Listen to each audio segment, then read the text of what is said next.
वफाकी वज़ीर ख़ज़ाना मोहम्मद औरंगज़ेब ने कहा है कि हमारी मईशत बेहतरी की जानिब गामज़न है। इस्लामाबाद में पाकिस्तान इकनॉमिक डैशबोर्ड की तकरीब से ख़िताब करते हुए उन्होंने कहा कि यह हमारा आखिरी बैनुल-अक़वामी मालियाती फ़ंड IMF प्रोग्राम इस सूरत होगा जब हम बुनियादी इस्लाहात करेंगे। उन्होंने कहा कि हमें इस्लाहात की तरफ जाना होगा, टैक्स टू GDP बढ़ाना है। मज़ीद कहा कि हमारी मईशत जिस जगह पर मौजूद है हमें उसे इस्तेमाल करते हुए मुल्क में मुआशी इस्तेकाम लाना है।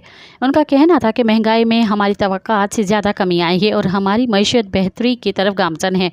अगर हम इस तसलसल को बरकरार रखते हैं तो हमारी मईशत इस्तेहकाम की हालत से तरक्की की तरफ जा सकती है। मज़ीद ख़बरनि ऐं तफ़सीलात लाइ विज़िट कयो असांजी वेबसाइट www.awamiNewsHD.com ऐं ॾिसंदा रहो अवामी न्यूज़ HD।